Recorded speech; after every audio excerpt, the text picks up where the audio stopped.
We move on to section 6.2, which is normal distributions. So rather than looking at the standard normal distribution, z-scores will now be able to apply the normal CDF function and the inverse norm function to any normal distribution. So let's jump in here. Number one, the average number of calories in Chester's churros is advertised to be 300 with a standard deviation of 30 calories. Assume calorie amounts are normally distributed. So we have our bell-shaped curve, normal. Let random variable x represent calories in a churro. All right, so let's write down our parameters. So for this population, the mean is 300. So population mean 300 and population standard deviation is 30. And for A, it says, find the probability of randomly selecting a churro that has less than 250 calories. So that question would be probability. X represents calories in a churro. We want to know the chances that that is less than 250. Okay, so for this graph, I actually went ahead and labeled it the way we would have back in chapter 3 when we studied the empirical rule for bell-shaped data. So we know that the mean is in the middle, so I put the 300 there for us. And then in chapter 3, we would have added the standard deviation 30 3 times, and then subtracted it 3 times to get those values that match the empirical rule for bell-shaped data. So we will not always need to draw things to scale. And in fact, we won't be doing this process again. We'll be just trying to make a more general picture, which is often easier anyway. So just for this first one, I'd just like you to see that these were the values we could have dealt with back in chapter 3, where this axis X represented the calories in a churro. But now that we have a graphing calculator, we're not going to be limited to only the values we saw previously. In particular, we can look at 250 on this number line, and we can just approximate here. So 250 was not a number we would have dealt with back in chapter 3, but now that we have a calculator, we can look at the area associated with this question. So the probability a churro has less calories than that would be represented by the area to the left of that value. So just like with z-scores on any normal distribution, when we say to the left, in theory, we mean to the left forever. So this concept of negative infinity. Now, in theory, the graph does go forever to the left. But remember, X is calories in a churro. So negative calories don't make sense, practically speaking. But we still handle the case the same way and say, in theory, these will be our boundaries. So when we shade to the left, the lower bound, the left region will be the negative infinity, the start, and then the upper bound would be our value of 250. So the order that we enter things into normal CDF is the same as before. So it's still going to be normal CDF. And we're going from negative infinity up to our value. And then again, in z-scores, we weren't entering the mu or the sigma because for z-scores, the mu 0, sigma equals 1 was the default. So I'm just going to make that note again up top, just so you remember that standard normal, we typically use z-scores when we're talking standard normal. And the mean of a standard normal distribution was mu equals 0 and sigma equals 1. So this is the calculator default. So if we don't type in a mu or a sigma, it's going to assume that's what we mean.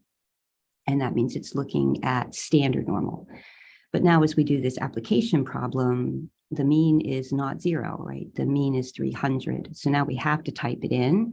So we do have to enter the mean, and as well, we do have to enter the standard deviation for the distribution. So that's the new part with applications. Otherwise, everything is the same as with z-scores. So normal CDF is done the same way, regardless of whether you're doing data values X or z-scores. So we'll go from our negative infinity up to 250. We'll put in our mean and our standard deviation, and I'll continue to round to 4 places for our areas or probabilities. So that's 0.0478.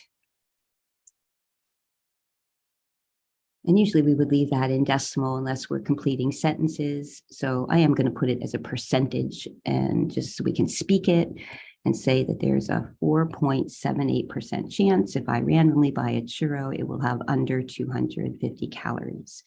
So that small probability makes sense on this picture because the mean is 300. That means we expect most churros to have around 300 calories. So this being a pretty small probability makes sense. All right, so let's see part B here. So find the probability a randomly selected churro has more than 280 calories. So probability that X calories in a churro is more than 280. Okay, so on our graph, you can just kind of approximate 280. All right, so 280 is still left of center. The mean was 300, so we're here. And now we want to know the probability of getting a churro that has more calories. So that would be equivalent to saying the area to the right of it. And when we say to the right, greater, in theory, we mean forever. So that concept of infinity. So anytime you're shading to the right, our lower boundary is our value, and our upper boundary is our positive infinity. So you've got to get the order correct when you enter these on your calculator into your normal CDF function. So when you shade to the right, you start at the value and you continue to positive infinity. And then again, you've got to get your mu and your sigma for the population that you're studying. All right, so I'll go ahead and put this one in. And that should be 0.7475. And I'm going to, again, just write that as a percentage so we can speak it here. There's a 74.75% chance of getting a churro with more than 280 calories. Okay, so it is good to start to get a feel for these graphs and how much of the graph is shaded, so answers make sense. So I'm just going to point out that on the first one, I shaded less than half the graph. On the second one, we've shaded more than half the graph. So half is 50% of the graph. So this answer had to be smaller than 50%, which it is. And this one had to be bigger than 50%, which it is. So just getting a good feel for these graphs. So when we move forward and do more with them, you've got a really good foundation. Okay, let's go to C. So C is find P25, the 25th percentile calorie amount, and we'll round to a whole number. All right, so now you can see on the graph, we're not going to include all the numbers that we had previously back in chapter 3. We're just going to focus on what we need and not necessarily drawing them perfectly to scale. However, the one thing we definitely need to put down is our center point, our mean, which is 300. I'm just going to label my axis here, X here, for calories in a churro. And in terms of percentile, when you're at the center of the graph, that's the 50th percentile. So the 25th percentile, I know, is somewhere to the left of that. So I don't know exactly where yet because I don't have the answer. So again, not draw anything necessarily to scale, but we do have to know location-wise that P25 is to the left of center. All right, and so that value is what we're looking for. Okay, so definition of percentile. The 25th percentile means that approximately 25% of the data is to the left of it. So the definition of percentile is the area to the left of it is that percentage. I'll go ahead and write that in decimal as well. So that picture is the definition of the 25th percentile. All right, but I'm also going to, while I'm here, then talk about the percentage to the right of P25. So if 25% of the graph is to the left of it, then to get 100%, we would need the other 75% of churros to have calories to the right of it.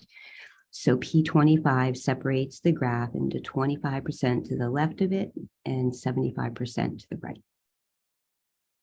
Okay, so let's find this number. So anytime you want to find a percentile,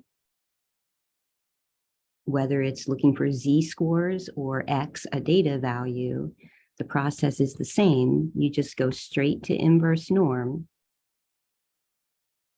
because inverse norm needs the area left of what you're looking for. And we know the area left of P25 is 25% or 0.25 in decimal. So that is the area to the left by definition. And then just like with normal CDF, now we do need to type in our mu and our sigma for this particular problem. Otherwise, we would be doing our z-scores, and these are not z-scores. So we put in our mu and our sigma. All right, and then we're going to go ahead and round this to a whole number. So we'll inverse norm 0.25 for the area left, and then our 300 and our 30. And a whole number will make that 280, and that's representing calories. So in my picture, just boxing that in there, 280 makes sense because that is to the left of 300 on a number line. And then we are going to go ahead and interpret that value. And we'll do two interpretations to match the picture. So I'm going to start with the definition of percentile. So the definition says if you're at the 25th percentile, that about 25% of his churros have less than, in our answer, 280. So 280 calories.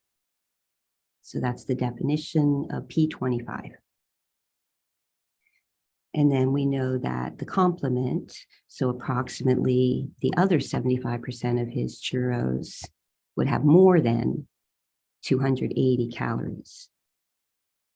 So the 25th percentile separates the graph into calories below it and churros with calories above it. Okay, one more churro example. All right, so part D. Find the calorie amount that separates the top 10% of calorie amounts from the rest. Okay, so let me label my axis. So X is our calories. We know 300 is the mean in the center. And if we're looking for calorie amounts at the top 10%, so I know I'm going to be over here to the right somewhere. So we're trying to figure out what calorie amount would separate these churros that are in the top 10% of calories. So anytime we say top, it means the area to our right is equal to that given percentage. All right, so anytime it says top, it means to your right. So top always means area right of what you're looking for. And then we're just going to write that in decimal. Okay, so step one then is finding the area left, because we can't use inverse norm until we know the area to the left, and it's the complement of the right. So 1 minus the area to your right. So working in decimal, that will be 0.90. And I'll go ahead and write that as a percentage as well. So if 10% of the graph is to the right of this number, then the other 90% would be to the left. So this value that they're asking us to find, if 90% of the graph is to the left of it, they could have just said find P90, the 90th percentile. Again, the 50th percentile is in the middle. So the 90th percentile is to the right of center, and it's the value that puts 90% to the left. All right, so we're ready to find that value. So that value for X, now that we know the area left, we're allowed to inverse norm. So we always inverse norm the area left of what we're looking for. And again, putting in our mu and our sigma for this problem. Okay, and we'll round to a whole number again like we did on the last one. That should be 338 calories. So 338 calories. So I don't have a sentence here for this one, but I'll just speak it. So about 90% of churros have less than 338 calories. And approximately 10% of his churros have more than 338 calories. All right, so the Chester example here is just a good review of finding probabilities. You use normal CDF, and you're looking for data values. You always inverse norm the area to the left of the value you're trying to find.